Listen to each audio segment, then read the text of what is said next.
Welcome to Speak Up and Stay Alive RadiOh with author, speaker, and your host, Pat Rouleau. Serving you a generous helping of everything you need to know to help you and your loved ones stay safe during any doctor or hospital visit. The program is not intended to replace medical advice from a licensed professional, but rather to encourage you to become a well-informed participant in your health and well-being. And now, your host, Pat Rouleau. Hello, I'm Pat Rouleau. Welcome back to my favorite time we get to spend together. So I thank you for joining me. Well, on today's post-Thanksgiving Day show, we will be talking turkey on a number of important topics. Joe, do you know why they call it talking turkey? I have no idea. Maybe I'm going to make crazy gobbling sounds? Oh, something like this? I think I've got an idea. Let's use that sound for today's free book contest. For all you listeners, every time you hear the turkeys talking turkey, keep track and add them up. Then at the end of the show, either call or email the correct answer. And the first person with the correct answer will receive a free signed copy of my book, Speak Up and Stay Alive, The Patient Advocate Hospital Survival Guide. So keep track. And the one you just heard, or the two you just heard, counts as the first ones. Email speak@speakupandstayalive.com or call 440-725-5462. And if I cannot answer your call, leave a message with your name and phone number, and I will call you back. And now, here's the hospital hazard of the week. November is the National Alzheimer's Disease Awareness Month. And to recognize that, I want to talk about something we hear very little about, yet it is common and quite serious, and is due to the overzealous prescribing of drugs and also because of improper monitoring of medication use. Here's a typical scenario. Let's say a healthy person named Jim goes to the doctor for a checkup and is told his cholesterol is high.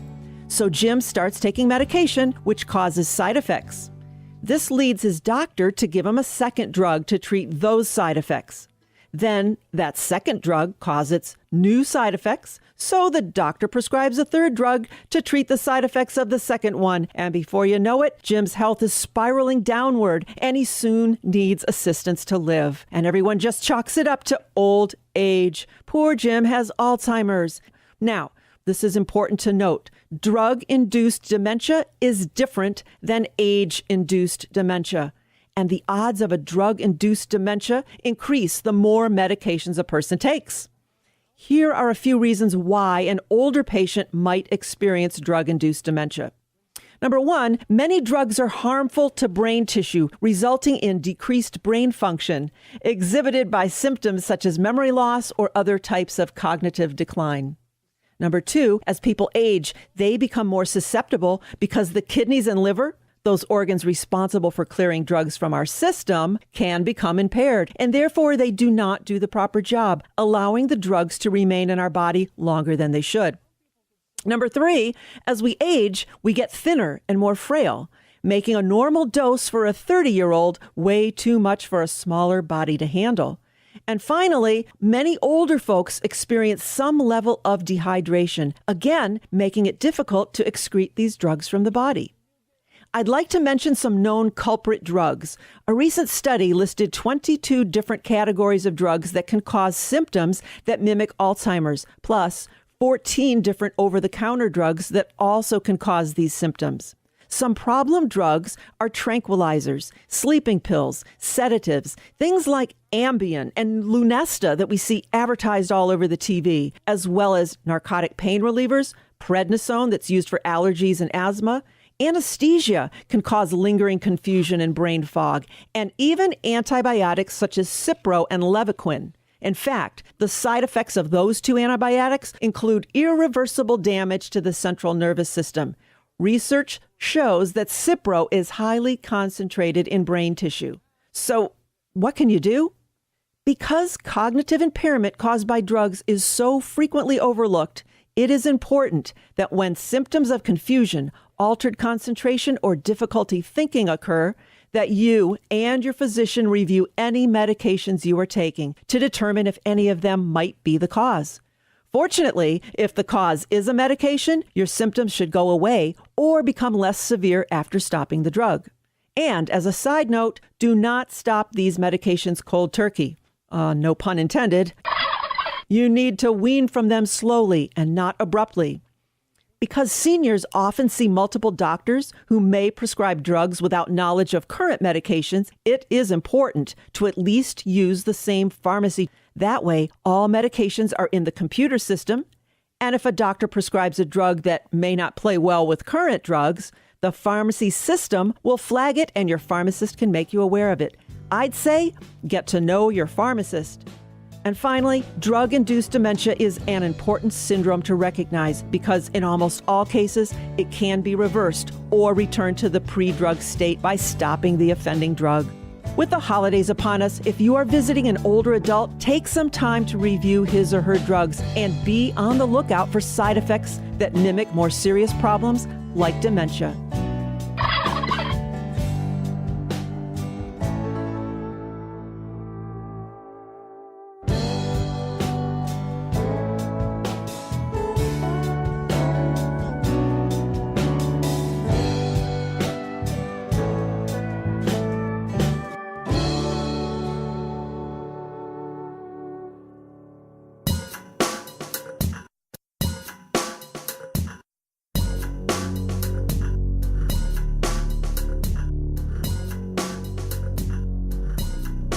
Now, with this in mind, I want to share an email that one of our listeners sent that forwarded a recent article that appeared online on a website called Vox, VOX.com. And I want to give full attribution to whomever wrote this. The article is titled, "The Insidious New Ways Big Pharma is Manipulating Your Doctor's Drug Choice," updated by Julia Bellas on November 13th, 2014. Now, before we get started with the article, we've talked before on this program about all of the bigs that are running about wreaking havoc on our privacy, our health, our decisions. Big telecom, big food, big government, big brother, big pharmacy, and hopefully not Bigfoot. Well, and the big pharmaceutical companies, they determine which healthcare problems are publicized and researched. They have full control over our health. Big pharmacy funds virtually all the research into disease and cures and controls academics and healthcare professionals, what they know and what they do. It's not some weird conspiracy theory either. There's been so much evidence of wrongdoing. Do you remember back in 2012? The drug and vaccine manufacturer Merck was caught red-handed by two of its own scientists as they were faking the effectiveness of vaccine data by tainting blood samples with animal antibodies. GlaxoSmithKline has just been fined a whopping $3 billion for lying to the FDA, bribing doctors, hiding clinical trial data, and fraudulent marketing. The drug company Pfizer has been sued by the nation's pharmacy retailers for what is alleged as an overarching anti-competitive scheme to keep generic cholesterol drugs off the market and thereby boost its own profits. So, if you keep up with this, you know how sinister this cabal really is. You seriously cannot make this stuff up. Well, anyway, here's what the article says, and I think it's very telling and something we need to pay attention to. Quote, "For over a decade, as evidence mounted that big pharmacy influence can lead to all sorts of stupid decisions and harmful outcomes, regulators and medical societies have been reining in the amazing ways pharmaceutical companies market to doctors. Nearly gone are the days when drug reps would parade around exam rooms with fancy new pill bottles, when doctors would be flown to Hawaii for medical conferences, and when pens and pads emblazoned with industry logos would be spread around hospitals and clinics. But according to a new article in the New England Journal of Medicine, the pharmaceutical industry has simply moved out of the clinic and into the digital world for much more covert and insidious forms of marketing. The digital marketing today has much more breadth and depth than the previous kinds of marketing. Now it's like having a sales rep in the exam room with you. Here are the 3 new ways companies are secretly influencing your doctor's prescribing habits. Number 1, electronic health records do more than digitize medical info. Electronic health records have been billed an advancement in healthcare. Doctors have patients' medical histories at their fingertips, and that information can be accessed in any hospital to track not only patients' medical histories, but also improve the quality of clinical interactions. But these electronic health records are also a powerful data generator about physicians' behaviors and the demographics of their patients. And they're becoming an advertising vehicle for pharmaceutical companies. Electronic health records are digital marketing tools. For decades, companies have been able to tell which drugs a doctor prescribes, but with the electronic health records, they can tell when and why they're prescribed. This is like personalized marketing aimed at physicians. In the past, marketing occurred outside the exam room. Today, marketing occurs right as the physician is ordering a prescription on the electronic health record, in the form of targeted banner advertisements, e-coupons, or even curated drop-down menus. This advertising can occur at the moment you're making prescribing decisions. The data generated by these electronic health records is also a gold mine for industry. For example, an electronic health record company called Practice Fusion gives its software away to physicians for free and makes money by selling anonymized clinical data back to the industry. Is this good for patient outcomes? I suspect the answer is no. It's probably going to lead to overprescription. Number 2, social media applications gather data on your doctor. There are social networks targeted at healthcare providers such as Sermo and Doximity, where doctors can learn about the latest medical news and connect to colleagues. Pharmaceutical companies use these networks in various forms, from sponsored discussion forums to targeted advertisements. They also recruit doctors for focus groups and identify key opinion leaders in networks on behalf of big pharmacy. The company Sermo has even gamified its advertisings. One recent example was an Alzheimer's challenge that allowed physicians to read through clinical trial data for a brand name medication and answer questions about its indications to earn points redeemable for cash. But that's not all. Doctors using other social networks such as Facebook and Twitter are also being targeted. For example, a company called Peerin, there's a good name, is a technology that monitors Twitter and can create interaction maps that demonstrate how physicians are connected, which doctors start conversations that go viral, and who responds to them. Again, all of this data is fed to big pharmacy to create very targeted marketing campaigns for physicians. And third, medical apps target pharmaceutical advertisements. A company called Epocrates is a company that makes a free smartphone app for doctors. On these apps, the doctors can quickly look up information on drug dosing and interactions or insurance coverage. But every time doctors look something up, that data is sent back to pharmaceutical companies who then target advertisements at the doctors based on their profile and previous searches. Few doctors know that every time they look something up on Epocrates, information gets sent back to a pharmacy vendor. And then all of this information is used to sell specific drugs that may not be the best drugs for patients. Affecting information flow is big pharmacy's best covert strategy. Drugs have risks, and they have harms, and they interact with other drugs. And one doesn't want to be on more drugs than needed. What's more, history has proven that this marketing to doctors can have very harmful side effects, from waste in the health system to mistreatment of patients and even avoidable patient death. Regulators have tried to clamp down on bad behavior, culminating in the passage of the Sunshine Law in 2010. Part of the Affordable Care Act, the law that required that every pharmaceutical and medical device company in the country disclose payments made to doctors and teaching hospitals for a range of activities, including promotional speaking, research grants, meals, and tips of at least $10 in value.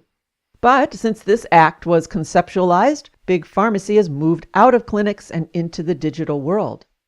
As Dr. Aaron Kesselheim, an associate professor of medicine at Harvard Medical School, told Vox previously, in the back of your mind there's a concern that if you shed some light on one aspect of Big Pharmacy marketing, that there will be ways people will try to skirt or game the system to try to avoid the sunshine. Regulators will need to catch up, but the target will always be moving. Unquote. Well, like I said, you simply cannot make this stuff up.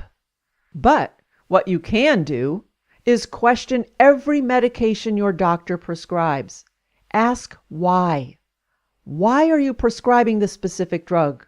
Are there other options? What are they? Do you have any association with the pharmaceutical company that manufactures this drug? Or any affiliation whatsoever? Well, these are hard questions. I know that. But given what I just shared with you, it's clear that we, the patient, the family member, the advocate, must look out for ourselves. And I'm not suggesting that doctors are bad people, not at all. But they too are victims of this sneaky industry that spies on every action in an attempt to sway opinions and prescribing habits. So be aware. Big Pharmacy is watching. Personally, I'd much prefer Bigfoot.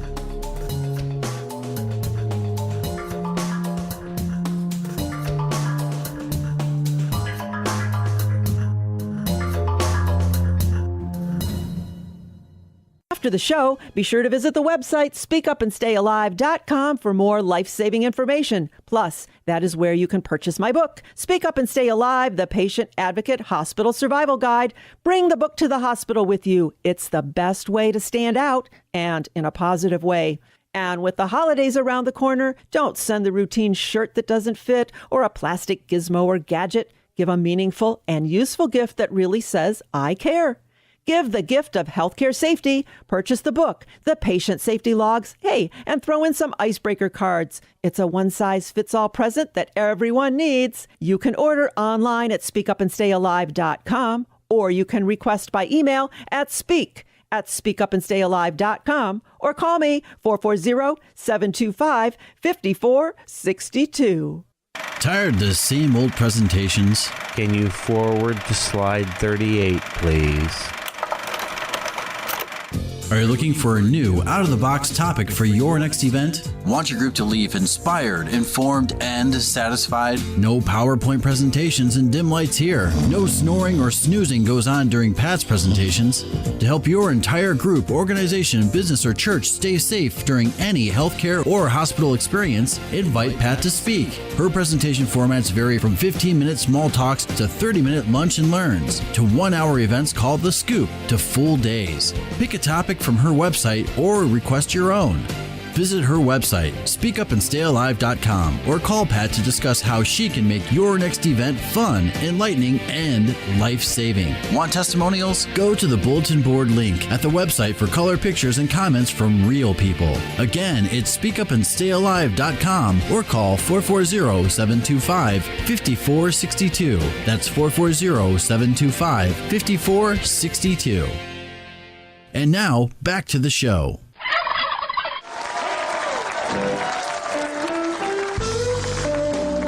You're listening to Speak Up and Stay Alive Radio. I am your hostess, Pat Rulo, and if you know me, you know that I only bring you the best of the best when it comes to our guests. And today's guest has an especially important message about improving the quality of health care.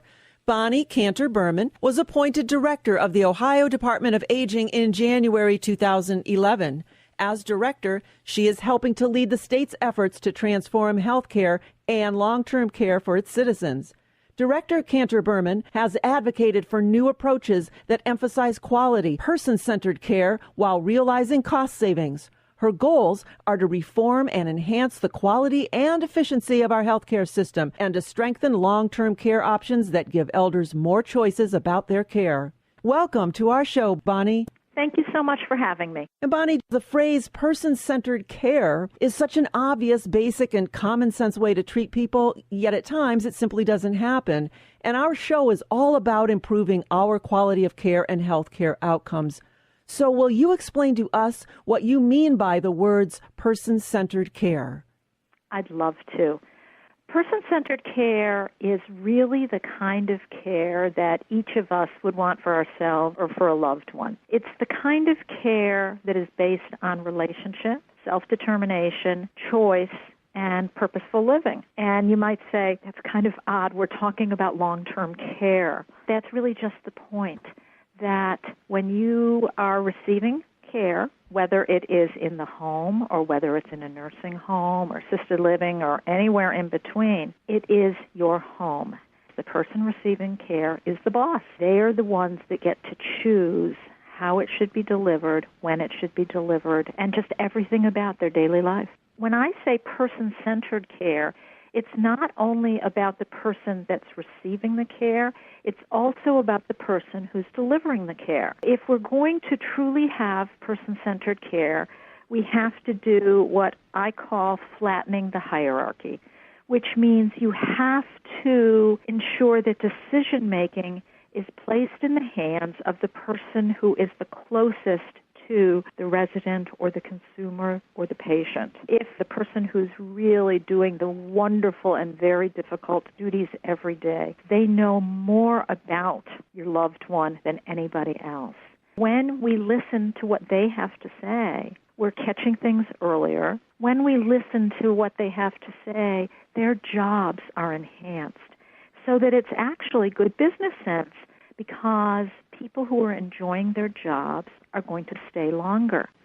So what we're able to measure, workforce retention when you practice person-centered care, and sure enough, retention goes way up, so the cost of doing business goes down. What we know, Pat, is that person-centered care is good for the person who's receiving it, not just improving quality of life, but actually keeping them healthier. It's good for the staff because they're happier and more productive, and it's good business for the organization as well. If you develop a relationship with someone and you almost feel like it's your mom or dad, of course you're not going to be so inclined to leave and go elsewhere, because now you have that relationship and you feel that you're doing some good for that other person. Absolutely. So I'll use as an example, if somebody needs to have a bath and you don't know them well and you're not reacting to them in a way that makes sense to them, they may be argumentative, and that may result in something that, I don't like the term, but I'll use it, behaviors. Mm-hmm. The kinds of things we say there's something wrong with her. No, what's wrong is you don't know her. So actually the work goes so much more smoothly, and it's just so much more gratifying when you know the person. The other way that makes person-centered care work, you really have to abide by a basic principle that's called consistent assignment. Oftentimes in home care or in more of a institutional setting, you'll have staff that will rotate. If you stop and kind of scratch your head and you say, I wonder why they do that. If they have consistent assignment, which means it's the same caregivers for the same residents or individuals each day, relationships develop, they know what your patterns are, and they can very quickly know when something's wrong because they just have that sixth sense, just like we all do at home. Sure, it's easier for them to take ownership of that resident's plans and to basically work with them as a team, I would imagine. Oh, absolutely. It really is. They are a team. But it's interesting that you just said responsibility, because when you have person-centered care, you do delegate to the front line or the direct care staff, but there also has to be accountability and responsibility. You can't have a culture of blame. You have to have a culture of empowerment where people are willing to take risks and try something. They have to be willing to try new things, and if something doesn't go exactly right, they're not going to get in trouble for it immediately. If you think about nursing home care, and let's say a loved one has just gone in there, people used to expect a call, and someone would say, I'm the director of nursing, or I'm the social worker. I want to let you know that your mom is adjusting well. I don't want to hear that.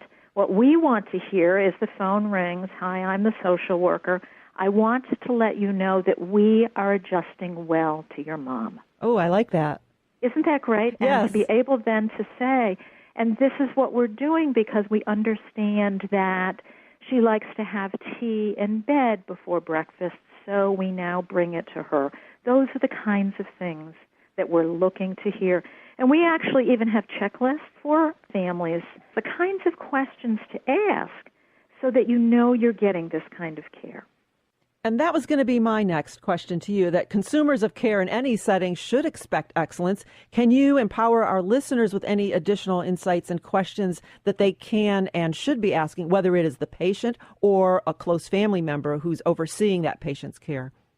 Well, I think the first thing that you just said is the key to it, and that is to expect excellence. And somehow we have this idea that we can just accept mediocrity. And what we're doing in Ohio is we are raising the bar on quality so that everyone has the right to expect the highest quality for their loved ones.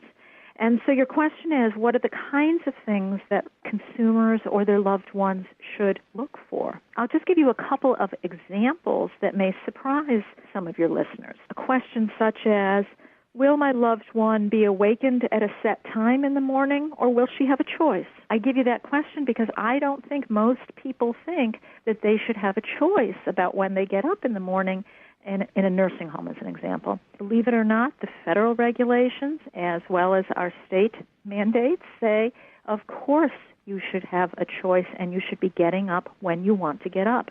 That's just one example of how we think about choice.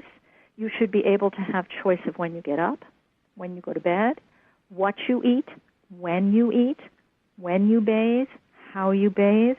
You should be listening for answers such as, well, residents may choose to sleep as long as they want without being awakened. These are the kinds of answers you should be looking for. Can my loved one be given a bath or shower when he or she chooses? You should listen for things like, yes, we can accommodate a person's lifelong patterns. Plus, we understand the special needs of someone with dementia. So we have many creative ways to keep people clean so we can adapt to their preferences and still maintain cleanliness. These are the kinds of answers that you should be listening for. But most important is to even think of asking these kinds of questions. People don't realize they have the rights. My mom was in a rehabilitation facility, and they used to wake her up at 3 o'clock in the morning to give her a bath. And I heard of other folks that were having the same situation, so I felt empowered enough to say, this is not right. My mother never took a bath at 3 o'clock in the morning. We're not going to be doing it here. But so many other families didn't even know that they had that voice, that they were able to say that. So it's good to hear you reinforcing that for us. I'm glad you were able to intervene, but so many people don't think about it. And if they rely on their loved one to report it or to say, if you say, Mom, is everything okay? The answer is most likely going to be, yes, dear, right. Because they don't want to cause trouble. This is a generation that might want to please people, might be fearful of retribution.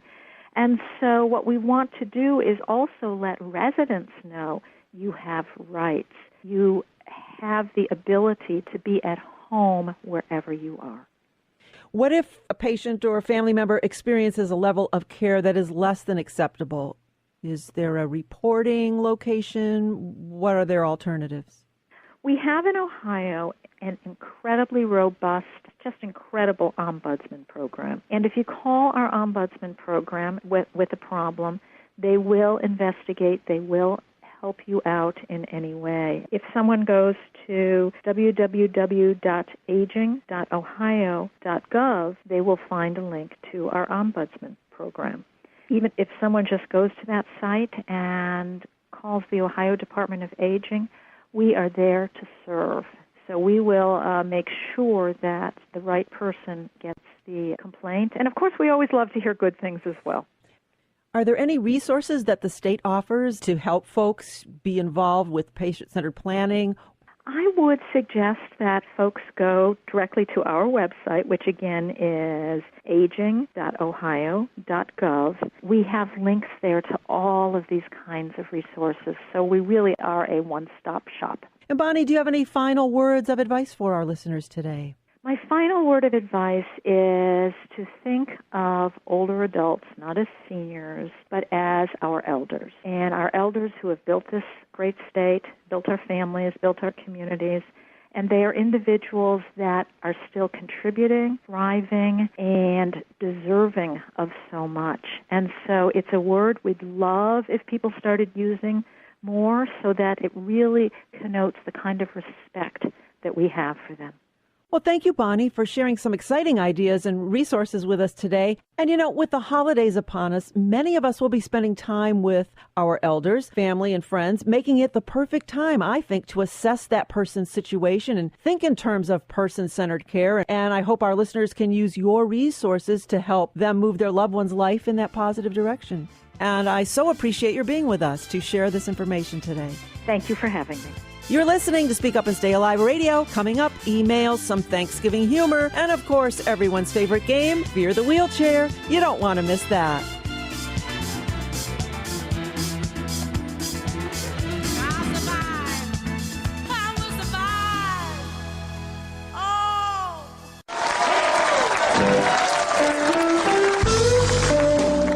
To Speak Up and Stay Alive Radio. I am your hostess, Pat Rulo, with a show stuffed with more goodies than your Thanksgiving turkey. For some reason, this week's emails were nuttier than last Thursday's pecan pie. I'm not sure why, but several folks sent Thanksgiving jokes, so I thought I'd share them. Do you have some of those handy, Joe?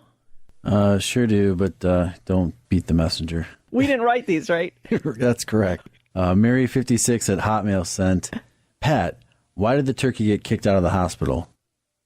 Because he gobbled up the medication? No, because he used foul language. Oh. That's pretty cool. Okay. She also sent, what did the mother turkey say to her disobedient children as they ran around the doctor's office? Oh, do you have any idea, Bob? Sit down and be quiet. I don't know. What, Joe? If your father could see you now, he'd turn over in his gravy. Oh. Well, Joe, I was going to serve French fries with Thanksgiving dinner, but Bob sat on them. So what did you end up serving? Mashed potatoes. Stupid. Any more, Joe? Yeah. Jill out west wrote, what happens when cranberries take too many over-the-counter sedatives and get depressed? Oh, I don't know. They turn into blueberries. Oh, that's good. I got one. Somebody sent in, what kind of a glass does a turkey use when she takes her medication? A shot glass? Nope. No. A goblet. Oh, all right. Why did the medical school turkey get such low grades after Thanksgiving? Because he didn't know his stuffing?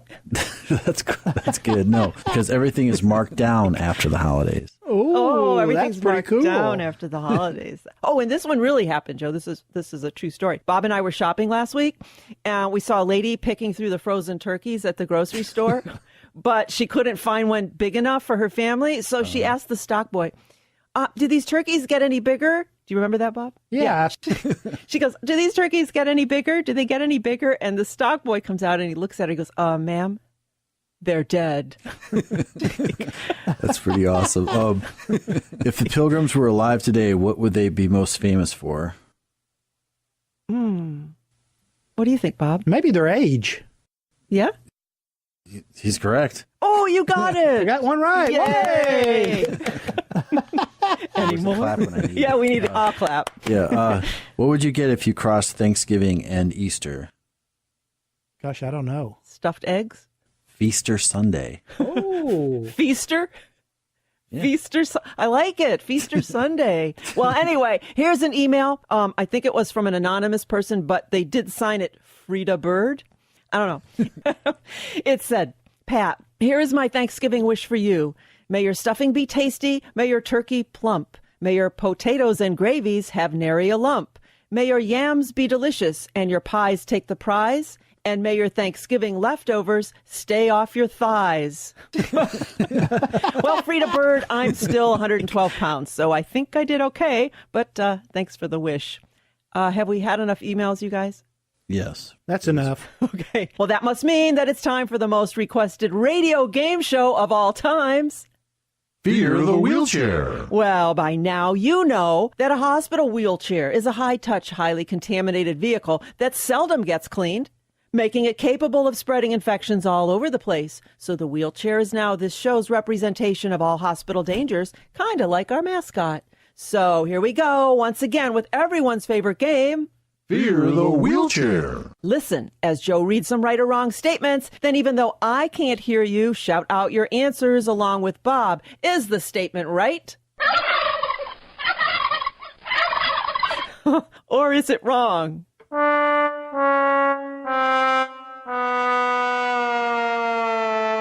Whoa. All right, Joe. All right, here we go. Right or wrong, person-centered care requires lots of forms and paperwork. What do you think, Bob? I think that's right. You think that... Okay. That's wrong. Oh, That's wrong. Yeah, person-centered care requires lots of forms and paperwork. That is wrong. Person-centered care is a relationship-based approach to care that honors and respects the voice of elders and those working closest with them, aimed at putting care back in the word healthcare. Guess what, guys? It costs nothing to be empathetic and kind. And are you doing this to me on purpose? No. are these correct? I don't know if you're correct or not. Here we go again. We cannot seem to get this right, no matter what, even the turkeys. Okay. All right. How about the next one, Joe? All right, right or wrong, research shows that the antibiotic Cipro is highly concentrated in brain fluid. Do you have some Cipro in your brain fluid, Joe? Must. Yeah. Bob, is Cipro highly concentrated in brain fluid? That's wrong. Do you agree, Joe? Sure. Bob is wrong. Cipro is an antibiotic that does concentrate in brain fluid, which can then cause side effects that may mimic dementia. Be on the lookout for medication side effects no matter what you're taking. Right or wrong, sharing hairbrushes and razors is okay as long as the other person is a family member. What do you think, Bob? Oh, I'm going to say right, but who knows? What do you think, Joe? I still haven't gotten a haircut since the last show. You didn't get a haircut? No. Are you serious? Yeah, absolutely. Because of my MRSA show I did? That's right. Joe will be never getting a haircut. His hair will be down to the ground, folks. I need to take a picture of this. All right, so sharing hairbrushes and razors. Is it okay? What do we say? I said right. Okay.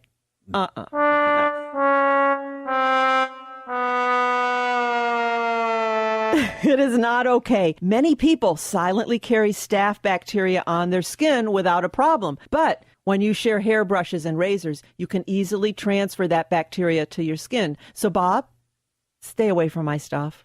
Okay. All right. Right or wrong, alcohol is highly flammable and volatile. What do you think, Bob? Oh, that's right. Joe? That's right. That is right. Yay, we got one right. And we talked about this when we discussed surgical fires. During a hospital stay, your doctor or nurse will use alcohol wipes to disinfect your skin prior to a procedure. However, it's extremely important that the alcohol dries completely before introducing anything hot or that might cause a spark. So prior to any surgical procedure, ask your doctor about the potential for a surgical fire. All right, right or wrong, using different pharmacy chains is a good idea. It's a great way to get first-time discounts. What do you think, Bobby? Oh, that's definitely wrong. Joe? Oh, that's wrong. It is wrong. We had turkey. That's all I can tell you. Oh, we're right? Wait. Okay. I'll take that then. We need a turkey there. We do need a turkey. Yeah. All right. Do you guys know why that is wrong? Why you shouldn't use a different pharmacy chain? When you do use the same pharmacy chain or the same pharmacy, if a newly prescribed medication interacts negatively with a current medicine, the pharmacy computer system will red flag it and bring it to the pharmacist's attention. And he or she will notify you. It's a great checks and balances system that doesn't cost anything, unlike the checks and balance system that we have going on here. Any more, Joe? Yeah, hopefully this is the last one. Right or wrong, sanitizing is the same as disinfecting. What do you think, Bobby? I'm going to say right. Joe? Sure. Sure, he says. It's wrong. Sanitizing and disinfecting is not the same thing. Sanitizing a surface reduces the soil and it removes some of the microbes, making it easier for the disinfectant to do its job. The guiding principle is always remove germs if possible rather than kill them, because you want to use the least toxic product that will do the job. In fact, a high-quality microfiber cloth can even remove large quantities of microbes, including hard-to-kill spores. We probably should go into the microfiber cloth business. What do you guys think? Sure. All right, I'll have to look into that. Remember, the more you know, the safer you'll be. And you heard about it here on Speak Up and Stay Alive Radio. Well, thank you guys for playing the ever crazy game and yet everyone's favorite game of Fear the Wheelchair, the Turkey Edition. the Turkey Edition. You are, which one of us is a turkey? You're listening to Speak Up and Stay Alive Radio. I am Pat Rulo, where the boys and I attempt to keep you safe during any healthcare or hospital encounter. Coming up, more of what you've come to expect, tips and tools to help you survive any healthcare or hospital encounter. Stay in your seat.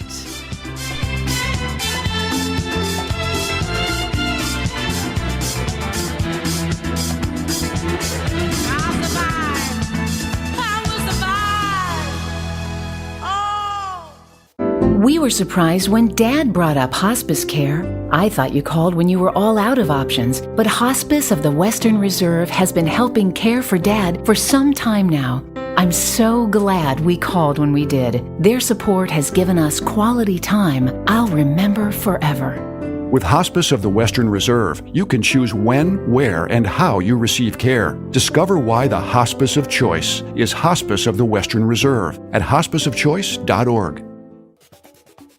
Are you traveling this coming holiday season? Have you ever considered how clean your hotel room actually is? Did you know that TV remote controls and light switches in hotel rooms were two of the most germ-ridden surfaces? While housekeepers generally spend about 30 minutes cleaning every guest room, it may not be enough to eliminate the germs lurking in your hotel room. High contamination levels were also found on housekeeping cleaning carts, which means bacteria could be transferred between rooms. So before you book a room, call ahead. Ask the management what they do to assure you that remotes are clean and safe, and offer a solution. My friends at Cleanant have a cool device that cleans dirty remotes with UV light, eliminating germs and reducing the spread of infection. You have a right to expect safe travels, so share Cleanant with your favorite motel or hotel chain. For more information, visit cleanant.com. That's CLEANINT, cleanant.com, or call 888-715-0464. That's 888-715-0464. Because it is the holiday season, many of us travel to visit loved ones, and this makes me think about our healthcare safety when it comes to air travel. So I thought I'd share my top tips. Here they are. Do not fly soon after surgery. The change in atmospheric pressure may impede the healing process. Try not to travel if you have a head cold or sinus infection. The cabin pressure can make the symptoms worse. Keep all medications with you on board, and always bring a summary of your medical history with you. If something should happen in flight, having a list of allergies, medications, and doctor phone numbers and emergency contact numbers could prove invaluable. And be aware of something called deep vein thrombosis. It is a blood clot in a deep vein, commonly in the legs, and it's life-threatening because a piece of the clot can break off and travel to the lungs, where it can cause a pulmonary embolism, and that's a blockage of the main artery to the lungs. Studies suggest that the risk of deep vein thrombosis may double after 4 hours of flying. The main cause appears to be prolonged immobility, so there's also that same risk if you sit for long periods on a car or train or bus journey, or even at home or in the office. Wear comfortable soft shoes that you could slip on and off so that your feet do not swell during the flight. And also wear loose and comfortable fitting clothing, avoid tight belts and waistbands, and leave your seat every hour and walk up and down the aisle. And when you're in your seat, do ankle and foot exercises and try to move your legs as much as possible. Think twice about reserving those exit row seats, because sometimes the advantage of that extra leg room is outweighed by armrests that do not raise and seats that don't recline, making it difficult to get comfortable. The same goes for the last row. The seats may not recline, and if they are near the toilets, you could be in trouble by noise and smell. Stretch your arms and your head and your back and your neck. Not only will this help keep the blood flowing, but it will alleviate the cramping and the pains that come from sitting for an extended period of time. And because the air is so dry when you fly, do not drink alcohol. Drink lots of water to avoid headaches. Pass on the ice cubes and drink only bottled water. I've heard nasty stories about the quality of airplane ice cubes. Plus, the source of drinking water on planes is usually the municipal water supply of the airport where the water is boarded. Water is loaded into aircraft tanks via pipes and hoses from public water sources or from water tanker trucks, which suggests to me the potential for microbial pathogens. And airline food, it's too sugary, salty, and basically unhealthy. Bring your own healthy snacks. And load up on vitamins a few weeks before you travel and before you board. Fresh air is a foreign concept on long flights, and you may be susceptible to airborne infections or disease. And with that in mind, pack a baggie of bleach wipes and hand sanitizer. Wipe down your seat, the seat belt, front magazine pocket, and especially the tray table. Remember what we learned a few weeks ago. MRSA, a staph bacteria, was found on 40% of airplane tray tables. After disinfecting, toss the wipes and use the hand sanitizer to clean your hands. Well, those are just a few of my top tips for safe flying. They're not hard to do. This way, you'll arrive at your destination ready for all the fun and fabulousness the holidays have to offer. Well, today I shared some ideas about drug-induced dementia. Always know the side effects of your medication. And our guest, Bonnie Cantor-Berman, talked about patient-centered care. And I mentioned several times today that I think the holidays are the perfect time to stop and spend some quality time with your older loved ones and assess their medications, their legal needs, and their living needs. And listen next week when we continue to bring you all the vital healthcare safety news you've come to expect, and tell all of your family and friends to tune in. Same time, same place, but never the same information. Until next time, I hope you have a healthy and a happy week. I am Pat Rulo, and I am your guide to safe and successful healthcare and hospital encounters. Listen to Pat Rulo and Speak Up and Stay Alive RadiOh. Stay safe from little-known healthcare and hospital hazards. To learn more, go to speakupandstayalive.com. That's speakupandstayalive.com.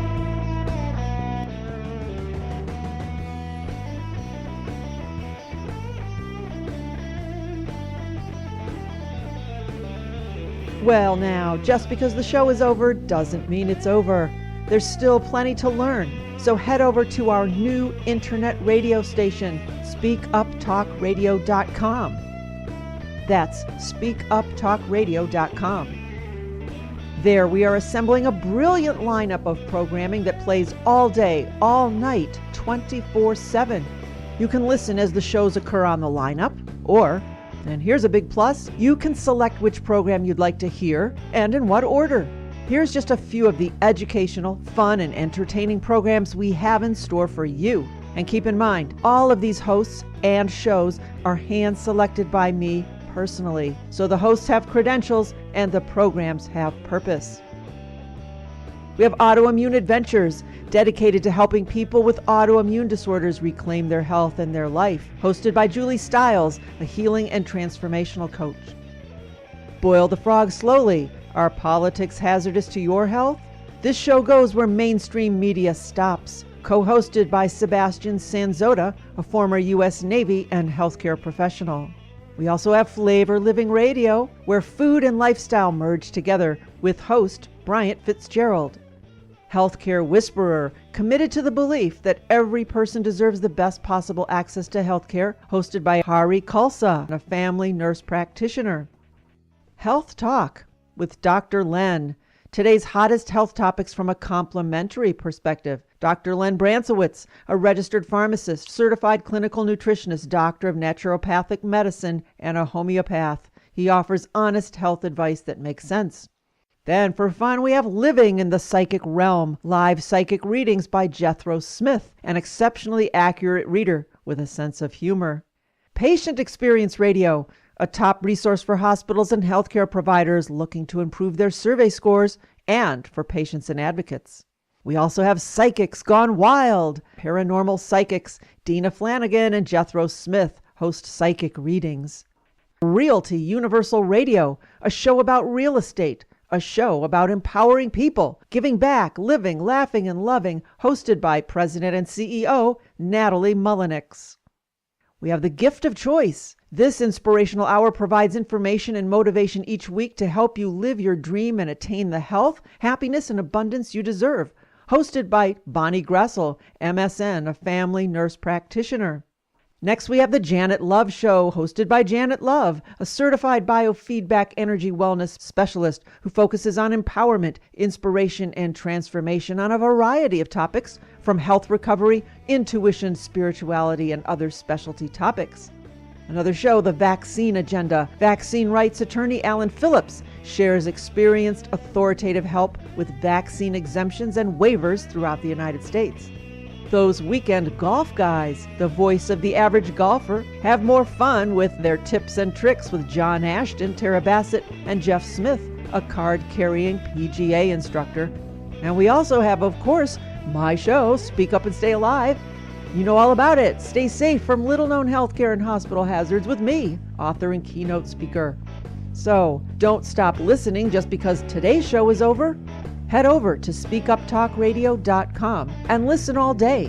Keep it on while you do your work, chores, or while relaxing. Turn us on at night in case you can't sleep at 3 in the morning. As our tagline suggests, we're always on for you.